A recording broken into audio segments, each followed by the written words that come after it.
Tiene una licenciatura en Contabilidad y Auditoría de la Universidad Central del Ecuador, también un doctorado en Contabilidad y Auditoría, también por la Universidad Central del Ecuador, y un magíster en Gerencia Contable y Finanzas Corporativas de la Universidad Central del Ecuador. Su experiencia profesional ha sido senior de auditoría en las firmas internacionales de auditoría, auditor de la Superintendencia de Bancos del Ecuador, contralor en varias empresas privadas, actualmente es auditor interno alterno del Banco del Pichincha. También ha sido instructor del Centro de Capacitación de la Superintendencia de Bancos, instructor en cooperativas para los consejos de vigilancia y administración, capacitador del Instituto de Auditores Internos, profesor por más de 15 años en la Facultad de Administración de la Universidad Central del Ecuador. Esta mañana nos va a presentar el tema Auditoría continua hacia riesgos operativos y lavado de activos en el sector financiero. Doctor, bienvenido. Por favor, si nos ayuda. Gracias. Las láminas. Ok, buenos días, estimada audiencia, señores profesores y alumnos todos. Para mí es un agrado el aceptar la invitación de parte de ustedes, el poder compartir algún tema, pero dicho un tema que está en auge aproximadamente desde el año 2013 y que en este mundo globalizado lo están aplicando ya empresas en vanguardias y especialmente lo que es en el sistema financiero. Es conocido por ustedes que el sistema financiero, para poder brindar los mejores servicios a los clientes, debe mantener una tecnología, llamémosle de punta, o tecnología que brinde los servicios lo que el cliente desea. Por este mismo aspecto de brindar mucha tecnología,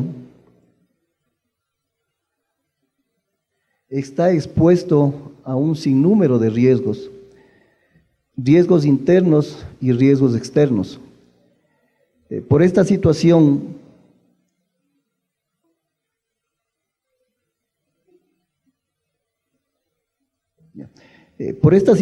las organizaciones, y especialmente lo que son temas de gobierno corporativo, con antecedentes de años anteriores, como que tratan de adelantarse o anticiparse a conocer los problemas o hechos o fraudes que están sucediendo en las organizaciones. Uno de los pilares fundamentales en las organizaciones como ente de control es la auditoría interna. La auditoría interna, siendo una de sus principales funciones, el evaluar el sistema de control interno, también ha tenido que ir evolucionando. Un tanto, digamos, para no quedarnos rezagados o simplemente con el tiempo no ser un aporte para las organizaciones. Actualmente las organizaciones dan mucha importancia a los departamentos de auditoría interna y especialmente dependemos ya de la tecnología. Aquí les quiero hacer un pequeño resumen de cómo ha sido la evolución del enfoque de la auditoría interna. Aproximadamente en los años 1929, la auditoría interna más se enfocaba a los fraudes, ya sea en la parte financiera o en la parte contable. Posteriormente, en el año 92, cuando nace COSO 1, que muchos de ustedes deben conocer, el COSO 1 es un modelo de control interno, y este modelo de control interno, entre muchos de sus factores, lo que trata de conseguir en una implementación es la eficiencia y eficacia de las operaciones. Entonces la auditoría interna estaba enfocada a mirar si las operaciones tenían eficiencia y eficacia. Posteriormente, en el año 2004, sale COSO 2, que está enfocado a los riesgos. Entonces, de igual manera, ¿hacia dónde se enfocaba la auditoría interna? Hacia la misión y visión empresarial, porque los empresarios los que buscan son rentabilidad, objetivos a corto y a largo plazo. Y en el año 2013 nace COSO 3, que como ustedes conocen, está hecho en base de principios y toman como modelo el COSO 1, los 5 componentes y hablan de 17 principios. En uno de estos principios habla de supervisión continua. Tomando este modelo, nace lo que es la auditoría continua, ¿sí? Al mencionar el control interno que debe tener una supervisión continua, en los departamentos de auditoría interna ven esto una ventaja y nace este modelo que se llama auditoría continua. Miremos lo que es la auditoría tradicional. Es realizar prueba de los controles en forma retrospectiva y cíclica, con frecuencia muchos meses después del momento en que ocurrían las actividades de negocio. Eso nos pasa en una auditoría financiera, en cualquier tipo de auditorías que nosotros realizamos, es posterior.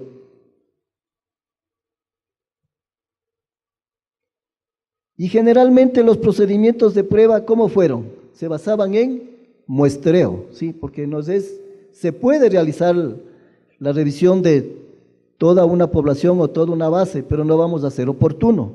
Entonces, las revisiones que hacían los departamentos de auditoría interna eran muy limitados hacia la evaluación. Miremos lo que nos señala qué es el concepto de auditoría continua.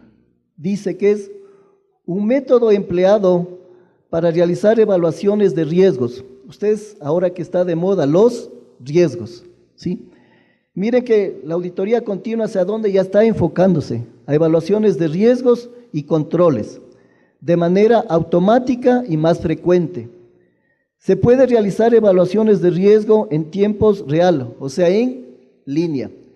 Si algún cliente, por ejemplo, un cajero automático, está haciendo una transacción, esa transacción inmediatamente yo le puedo aplicar o ponerle sujeto a una evaluación. Los beneficios que nos da la auditoría continua. Nos permite analizar el total de la información. Supongamos que un banco tiene las operaciones de crédito. Bajo la auditoría tradicional yo tomo una muestra de las operaciones de crédito. Al contrario, con la auditoría continua, usando la tecnología, yo puedo revisar la totalidad de las operaciones de crédito, de un segmento, puede ser de una región o determinado producto. Otro beneficio que nos presta es mayor confianza en los resultados, porque estamos analizando el total de la población. Otro de los beneficios que nos da una identificación oportuna de los fraudes, ¿sí? En algunas conferencias que deben haber asistido ustedes o deben haber escuchado, generalmente los fraudes, un 70% se descubre es por denuncias y apenas un 30% los fraudes se descubren ya sean por revisiones, ¿sí? Entonces miren, como esto de la auditoría continua nos permite identificar fraudes. Otro beneficio que nos da la auditoría continua es una identificación oportuna de incumplimientos. Las empresas tienen manuales, políticas, procedimientos, pero generalmente, ¿qué es lo que sucede? Que las personas no lo cumplen, ¿sí? Entonces, el desgaste de la implementación de controles es pérdida de recursos para las empresas. Otro beneficio que tenemos es una mayor capacidad para mitigar riesgos. Si, por ejemplo, nosotros encontramos incumplimiento de controles o fraudes, inmediatamente se pueden establecer controles, lo cual viene a mitigar los riesgos. Adicionalmente, tengo otro beneficio que es reducción de los errores financieros. Como ustedes saben, todo proceso, toda transacción, ¿dónde se refleja? En los estados financieros. Y finalmente, otro beneficio de los tantos que se puede citar, tenemos reducciones en los costos de revisión. Si se identifica un fraude, se tiene que incurrir a varias instancias, varios departamentos, para tratar de analizar qué es lo que pasó. Y esto a la larga es costo para las organizaciones. Brevemente, así en un macro, miremos cómo es el enfoque de la auditoría continua. Aquí les voy a poner un ejemplo que tengo una gran base de datos. Supongamos esta es la base de clientes de un banco, ¿sí? De esta gran base de datos, extraigo información y me genero un archivo. Supongamos que esta base de datos tiene 3 millones de clientes. De estos 3 millones de clientes, a lo mejor yo me extraigo únicamente los que tienen operaciones de crédito, que a lo mejor pueden ser 2 millones de clientes con operaciones de crédito. Establezco unas reglas y el alcance. Por ejemplo, quiero que me dé los créditos comerciales o de consumo. De igual manera, quiero que me dé, por ejemplo, la zona costa o la zona sierra. También puedo decir que me dé créditos superiores a 20 o 30 mil dólares. O puedo decir que me dé créditos que están a 60, 90, 100 días plazo. O sea, miren, del total de la población yo establezco las reglas. Tengo un archivo con las reglas a aplicar. Todo esto es tecnológicamente, ¿no? Tengo un archivo con las reglas a aplicar y obtengo un resultado de las inconsistencias que yo establecí en las reglas. Aquí tengo dos alternativas. Este resultado de resultados puede ser muy grande, o diga usted, por ejemplo, tengo 400 desviaciones. Esas 400 desviaciones, con el conocimiento del negocio, a lo mejor digo, me va a demorar 3, 4 días en revisar. Yo puedo reducir la muestra, ¿sí? A lo mejor le agrego alguna regla más. Supongamos que me dé para créditos que son sin garantías reales, ¿sí? Regreso al mismo proceso, ¿sí? Establezco reglas, proceso y me da un resultado final. O lo contrario, si en la primera respuesta que obtuve, yo comunico directamente a los responsables de los procesos, ¿sí?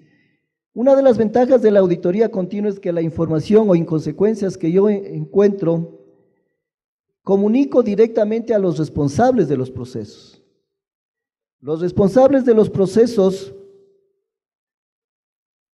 nos dan las justificaciones y regularizaciones, ¿sí? Nos comunican y nosotros emitimos un informe, puede ser a la gerencia general o a las gerencias que uno crea conveniente, ¿sí? Una ventaja también que se considera aquí en la auditoría continua es que el informe que voy a emitir se acuerda con el responsable del proceso, a diferencia de la auditoría tradicional que yo emito el informe. Aquí yo acuerdo con el usuario la periodicidad que quiere las inconsistencias y cómo quiere que le presente las inconsistencias. Miren cómo se está trabajando las dos partes, tanto auditoría continua con los responsables de los procesos. Para complementar esto de la auditoría continua, también les quiero mencionar, así un pequeño resumen, cómo es la guía de implementación si ustedes quieren aplicar en una auditoría continua. Primeramente, lo que tenemos que hacer es fijarnos objetivos, ¿sí? Por ejemplo, si estoy en el sistema financiero, ustedes saben que el giro de negocio de los bancos gira en las captaciones y las colocaciones. Las captaciones son operaciones de crédito, las captaciones son los depósitos monetarios y las captaciones son los depósitos monetarios, las colocaciones es cartera. De igual manera, las instituciones bancarias, si tienen excedentes de liquidez, hacen inversiones, ¿sí? Entonces, previo a un acuerdo con la alta gerencia, podemos identificar qué es lo que le preocupa a la gerencia o cuáles objetivos no se pueden lograr. Entonces, en coordinación con la gerencia o los responsables de los procesos, podemos determinar qué tipo de auditoría continua realizar. También deberíamos establecer el uso y acceso a datos. Hay determinados aplicativos que tienen seguridades de información. Hay determinados aplicativos que no todas las personas tienen acceso. Entonces, hay que ir seleccionando qué aplicativos vamos a utilizar, las herramientas que vamos a utilizar, qué técnicas vamos a desarrollar. También debemos hacer una evaluación continua de control. ¿Qué reglas de control vamos a establecer? ¿Qué reglas y el enfoque tecnológico que vamos a utilizar.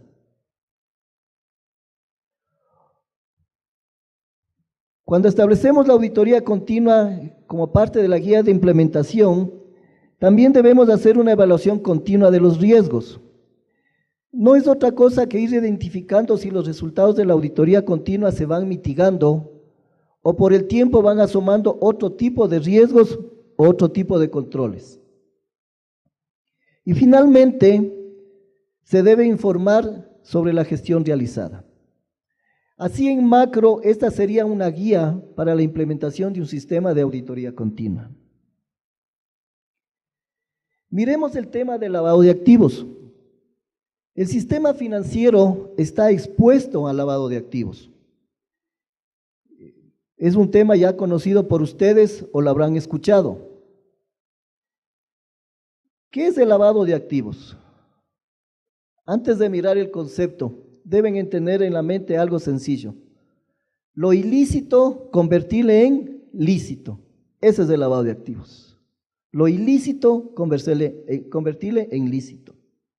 Miren, es el mecanismo a través del cual se oculta o disimula la naturaleza, el verdadero origen, ubicación, propiedad o control de los activos provenientes de actividades ilegales, tanto en moneda nacional como extranjera, para introducirlos como legítimos dentro del sistema económico de un país. Las instituciones financieras estamos expuestas al lavado de activos y por ende las instituciones financieras tienen establecidos controles manuales o automáticos para prevenir y detectar oportunamente el lavado de activos.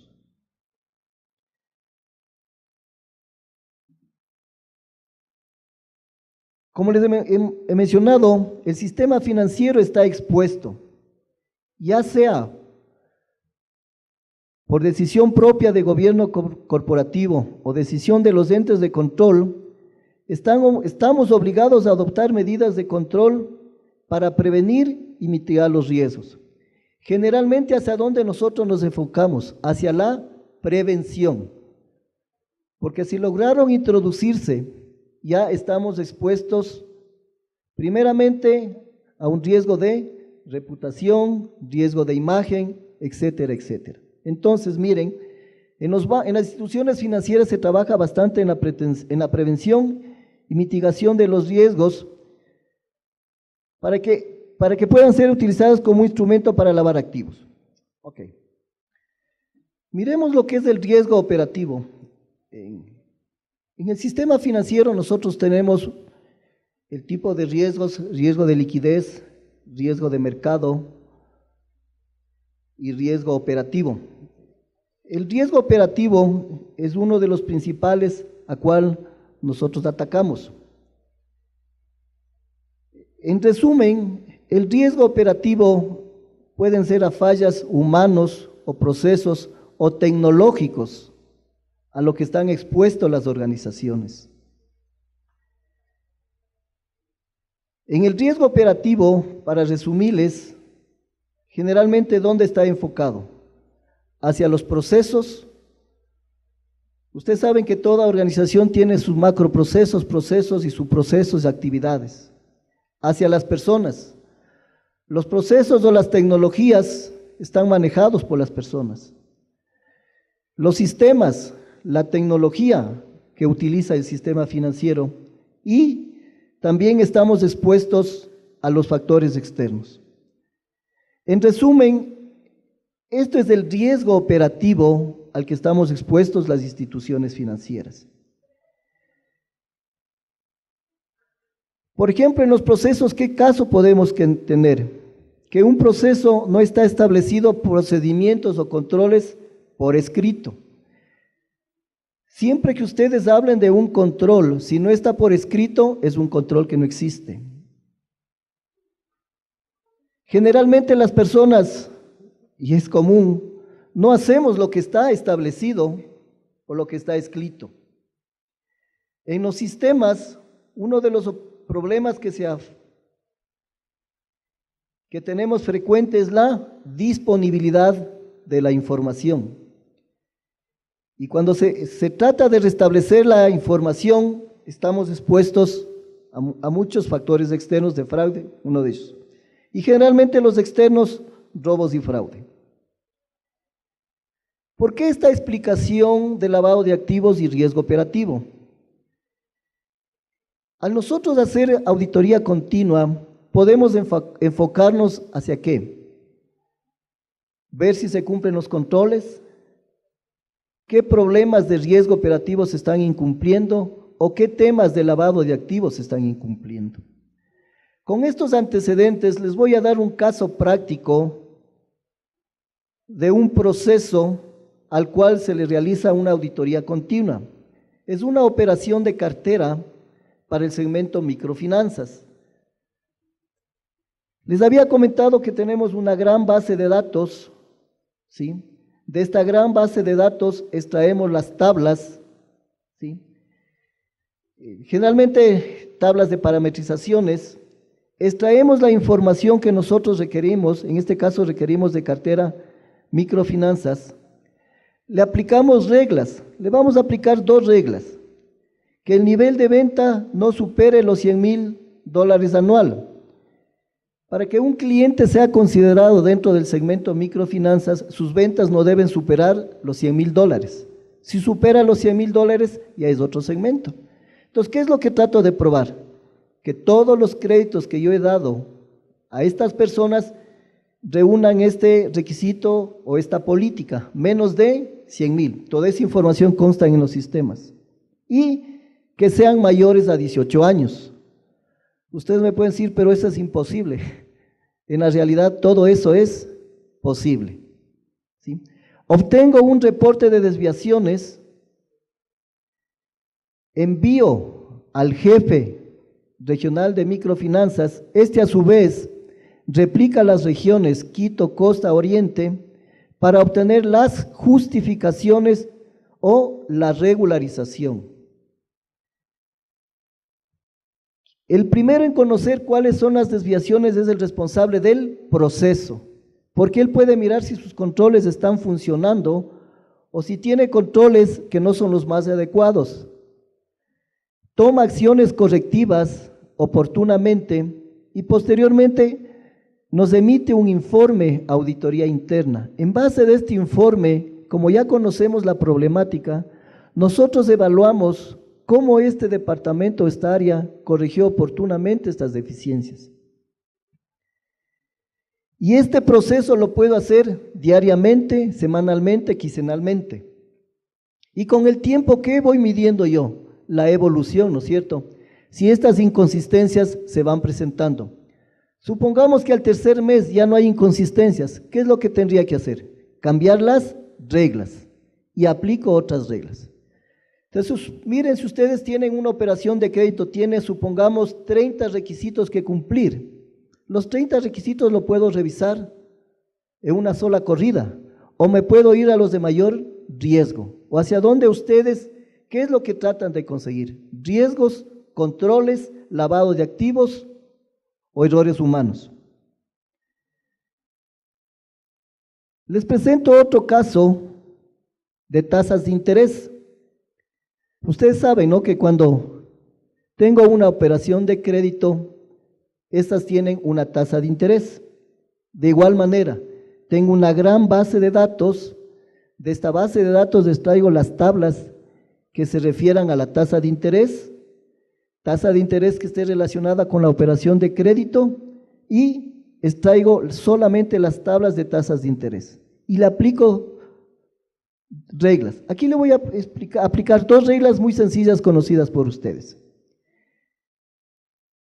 La tasa de interés dada al crédito al cliente quiero compararle con la establecida por el tarifario o la que tiene establecido la institución bancaria, para ver si están por encima o por debajo del tablero. Y adicionalmente comparo con las tasas de interés que, como ustedes saben, están reguladas por el Banco Central. ¿Sí? Miren, estoy haciendo 2 comparaciones. En base a estas 2 reglas, obtengo operaciones con tasas de interés que no se ajustan a estas 2 condiciones. Obtengo el informe. En este caso estoy enviando al área de riesgos. Bajo el ejemplo, el área de riesgos tiene la responsabilidad de monitorear el cumplimiento del otorgamiento de las tasas de interés. Entonces, este es un departamento interesado en que las tasas de interés se den la que la organización decide y que no estén por encima o debajo de las disposiciones legales. Como ellos hacen un monitoreo, ellos deben ya conocer ciertas desviaciones. Nos dan un informe con las justificaciones y nosotros en base de ese informe hacemos un análisis si las explicaciones son las más adecuadas. Eso es un resumen de lo que es la auditoría continua, que algo que puede despertar en ustedes para que le puedan aplicar en las empresas, si es que están trabajando o a futuro se ha implementado. Muchas gracias.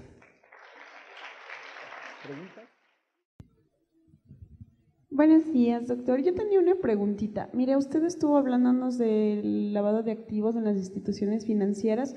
Entonces, mi pregunta sería si existe una unidad específica en la institución financiera que lleve el control en las transacciones de los clientes para evitar este tipo de problemas de lavado de activos.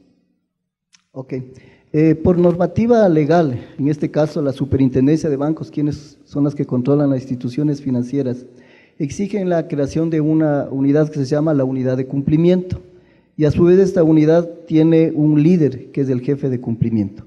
Esta unidad de cumplimiento tiene que cumplir una normativa o hay una resolución donde señala qué factores nomás deben evaluar, ¿sí? Y a su vez qué aspectos de prevención deben establecer las instituciones financieras. En el tema de lavados de activos aquí en nuestro país existe bastante legislación. No se olviden que nosotros estamos junto a un país donde años anteriores topó bastante el tema de lavado de activos. Creo que hace 1 o 2 años el control también se extendió hacia algunas empresas que están bajo el control de la Superintendencia de Compañías. Pero si quieren conocer bastante sobre el tema de lavado de activos, lo que es la unidad de cumplimiento, tanto la Superintendencia de Bancos como la Asociación de Bancos Privados tienen bastante material que les puede ser de utilidad.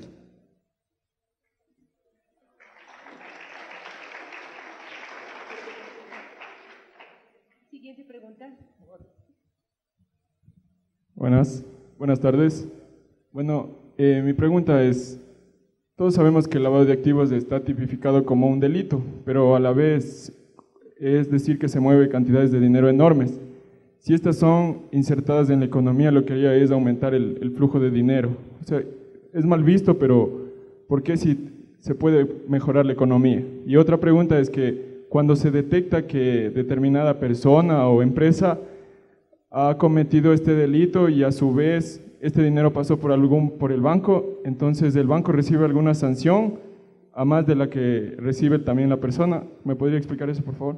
Gracias. Ok, comencemos con la segunda pregunta. Generalmente cuando un cliente comienza una relación comercial, se hace lo que se denomina debida diligencia, es donde hay que conocer al cliente. Supongamos que este cliente dice, yo tengo el cultivo de papas y me generan X cantidad de ingresos.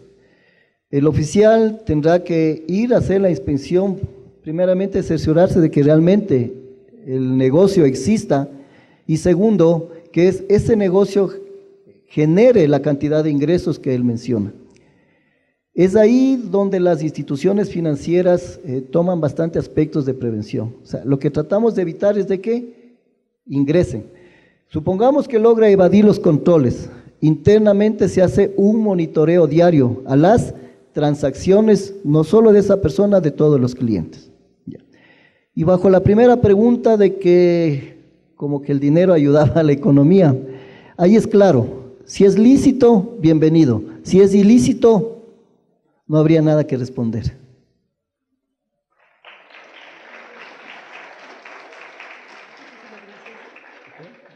¿Hay alguna otra pregunta? Ok, gracias chicos, una buena tarde.